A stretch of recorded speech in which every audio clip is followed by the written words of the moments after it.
এরকম 6টা থিম উল্লেখ করেছে দাঁড়াইয়া পানি পান করলে কি কি ক্ষতি হয়। আমগো হুজুর গুটি মানবা না, ঠিক আছে, করোনায় আইয়া হুজুর গোটা মানে নাই যে হাত ধো পরিষ্কার রাখো, করোনায় আইছে এখন খালি হাত ধো। আমারও কা হুজুর দুইবেন নি, আমরা কি আদোয়া থাকি নাকি? আমরা খানার আগে হাতের কবজা দোনোটা দই রাসূলের সুন্নাত। রাসূলের সুন্নাত, যেই প্লেটে খানা খাবা ওই প্লেটে কখনো হাত ধুইবা না, ভিন্ন পাত্রে ধুইবা। তাও কেমনে? দোনো হাতের কবজা পর্যন্ত ধুইবা, ডান হাত না, দোনো হাতের কবজা। আবার খানা যখন শেষ হবে দোনো হাতের কবজাটা ভিন্ন পাত্রে ধুইবা, খানার প্লেটে ধুইবা না।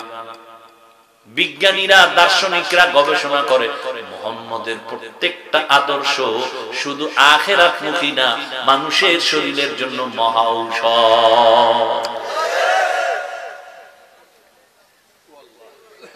তুমি গবেষণা করো না? এর যুবক,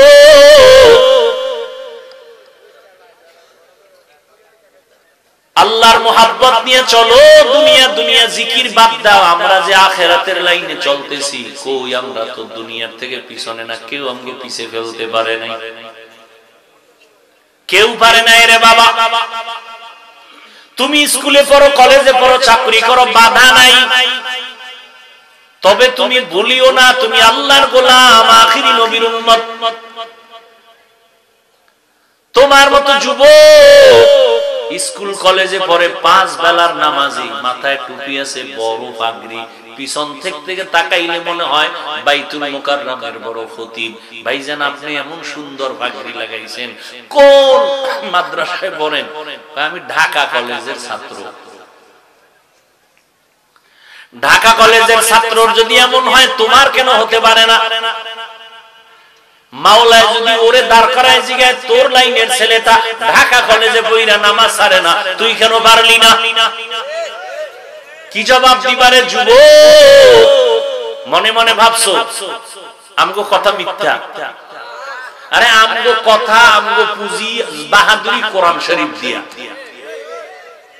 আজও যদি কোরআন শরীফের একটা ভুল বের করে দিতে পারো, এখন দাড়িটা কেটে ফেলবে, প্যান্ট শার্ট টাইলে রাস্তায় নাই না, আল্লাহর বিরুদ্ধে স্লোগান শুরু করব। পারবি কোরআনের ভুল বের করে দিতে? যদি পারো না, তাহলে উল্টা আমি তোমার পায়ে হাত দিতে রাজি। বলো, নিচে নেমে আসি। তোমার পায়ে হাত দিয়ে বলবে এতটুকুই, যতদিন বেঁচে থাকবা গোলামি করবা আল্লাহ, আদর্শ মানবা মদিনাওয়ালা নবী।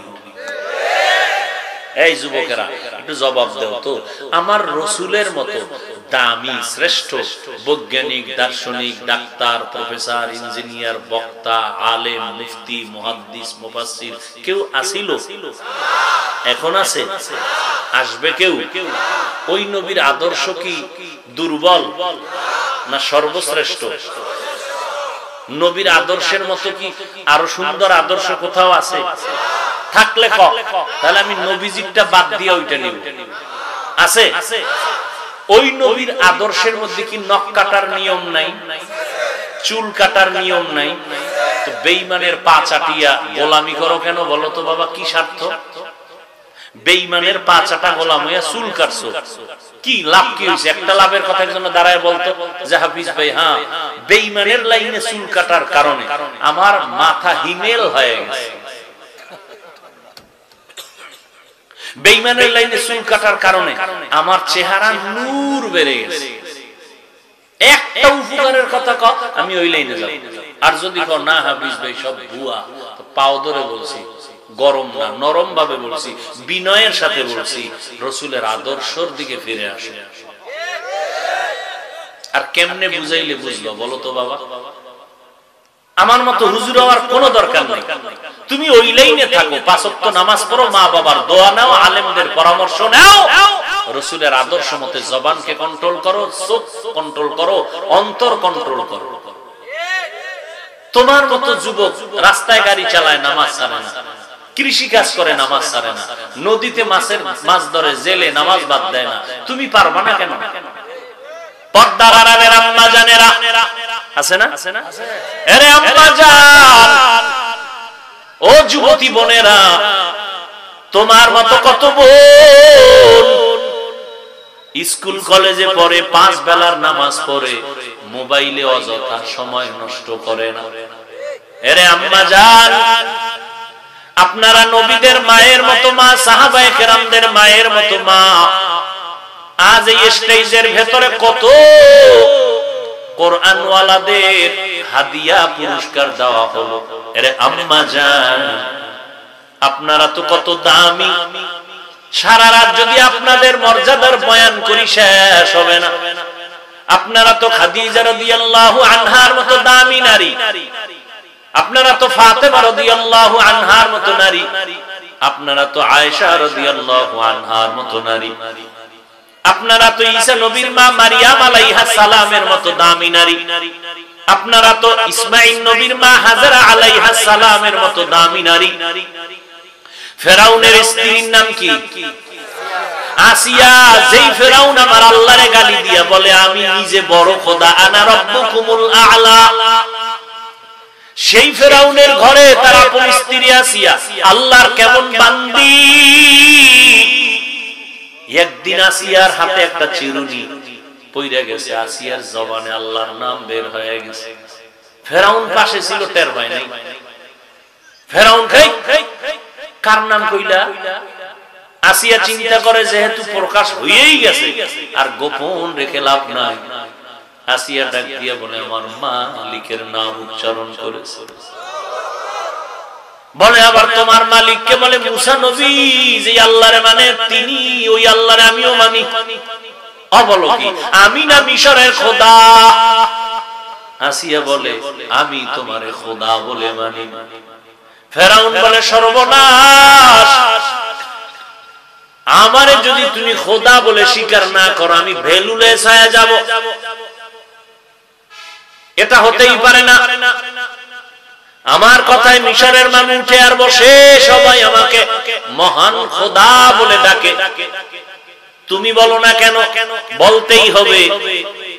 যত কৌশল অপকৌশল লাগাইতে পারে না, সর্বশেষ ফেরাউন কইরে আসিয়া আমার কানের গোড়ায় মুখটা লাগাইয়া একটু আস্তে কইরা আমারে খোদা বল, একটু তৃপ্তির ঢেকুর নেই।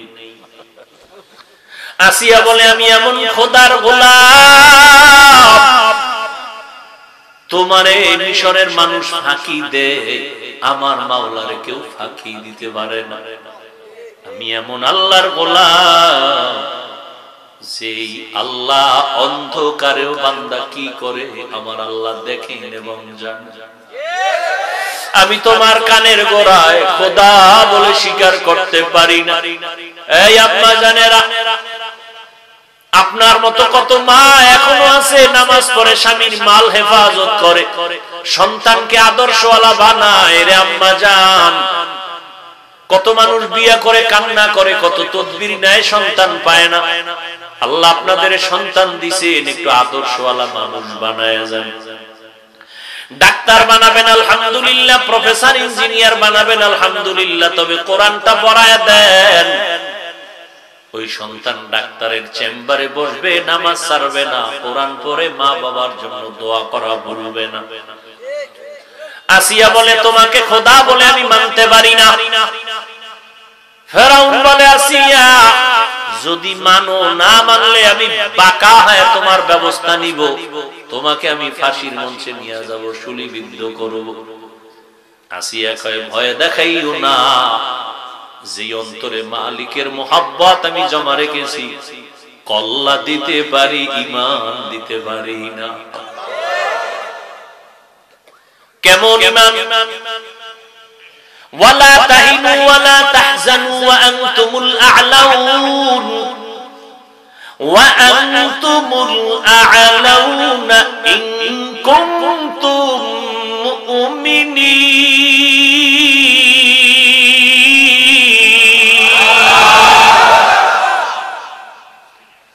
আল্লাহ বলেন তোমাদের কোনো ভয় নাই, কোনো পেরেশানি নাই, বিজয় তোমাদেরই হবে যদি ঈমানটারে মজবুত করে নাও। এরে আম্মা জান, আসিয়া মজবুত হয়ে গেল। ফেরাউন শুলিবিদ্ধর তারিখ করে ফেললো, ফেরাউনের জবাই করবে, শুলিবিদ্ধ করবে। আসিয়া কাঁদতেছে।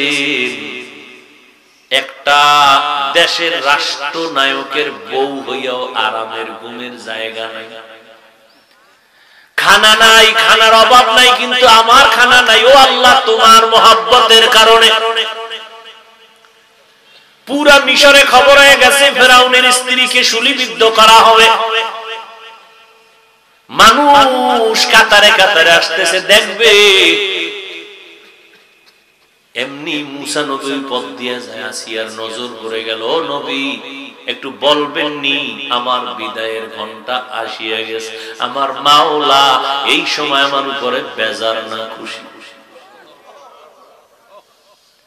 মুসা নবী ডাক দিয়া কয়, রে ও আসিয়া, তোমার উপরে আমার মালিক আল্লাহ বড় খুশি। আসিয়া আল্লাহকে একটা ডাক দিছে, ক্বালা রাব্বি বিনিলি ইনদাকা বাইতান ফিল জান্নাহ ওয়া নাজিনি মিন ফিরআউন। ও আল্লাহ, দুনিয়ায় সরকার রাষ্ট্রনায়কের বউ হইলাম, কিন্তু থাকার জায়গা নাই, খানার অভাব নাই, কিন্তু আমার খানা নাই, না খাইয়া আমি উপবাস। ও আল্লাহ, তোমার কাছে আমার আরজি, তোমার পার্শ্বে জান্নাতে আবার একটা ঘর বানাইয়া দিও।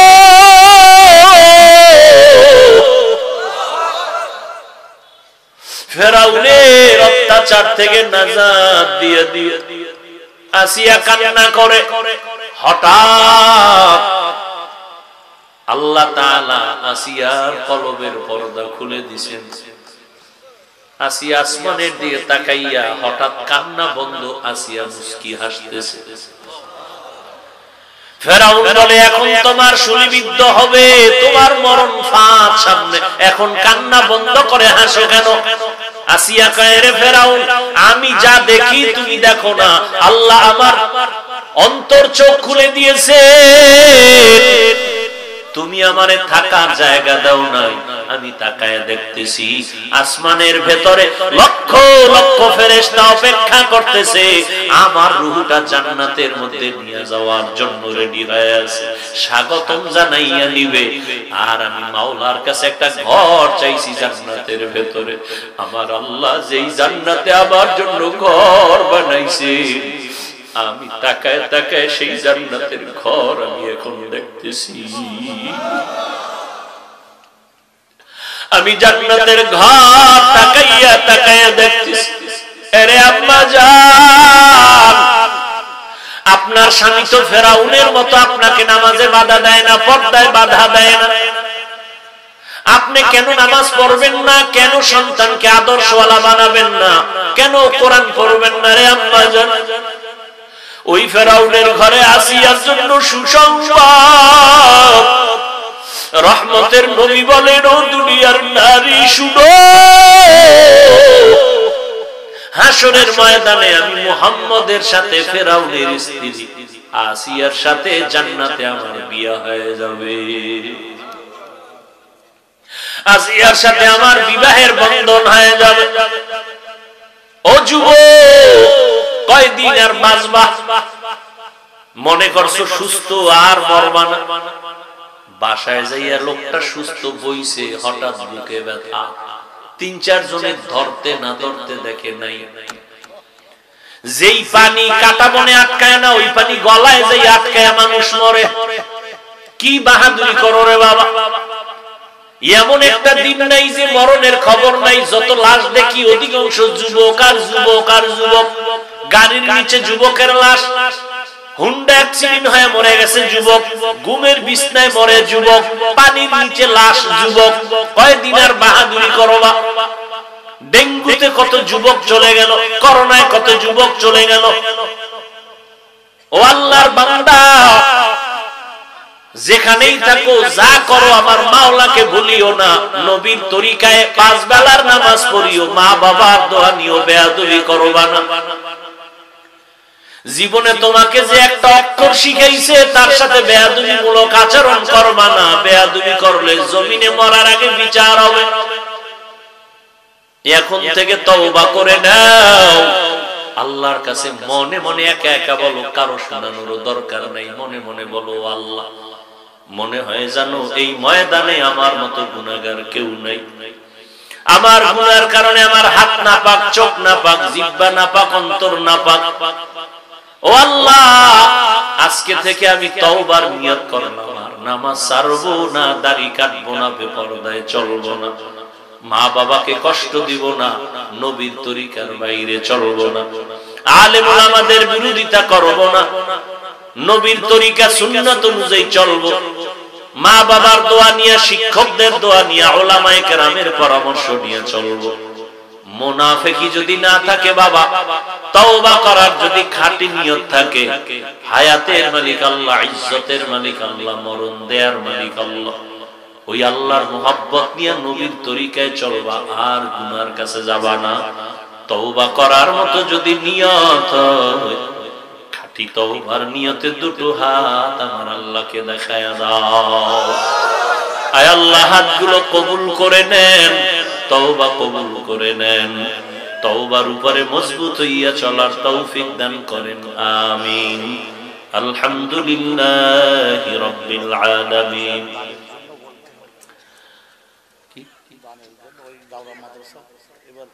ربنا آتنا في الدنيا حسنة وفي الآخرة حسنة وقنا عذاب النار رب ارحمهما كما ربياني صغيرا। সবাই জবানটা খুলে মা বাবার দোয়ার জন্য পড়েন, রব্বির হামহুমা কামা রব্বায়ানি সগীরা। اللهم إنك عفو تحب العفو فاعف عنا. اللهم إنا نسألك رضاك والجنة ونعوذ بك من سخطك والنار. اللهم إنا نعوذ بك من البرص والجنون والجذام وسيء الأسقام. ওদায়ার মালিক, কুদরতের নজর দিয়ে দেখেন কত উলামায়ে কেরামে ময়দানে হাত তুলেছে, কত মুরব্বী হাজী সাহেব, কত ব্যবসায়ী, কত চাকরিজীবী, কত ছাত্র ভাই, যুবক মা বোনেরা। আয় আল্লাহ, মেহেরবানি করে আমাদের জীবনের সব গুনাহগুলো মাফ করে দেন আল্লাহ। আয় আল্লাহ, আয়োজনকারী সহযোগিতাকারীদের কবুল করে নেন। উলামায়ে হাজরাতদের কথাগুলো সবাইকে সহি তরিকায় আমলের তৌফিক দান করেন। সারা দুনিয়াবাসীকে মাফ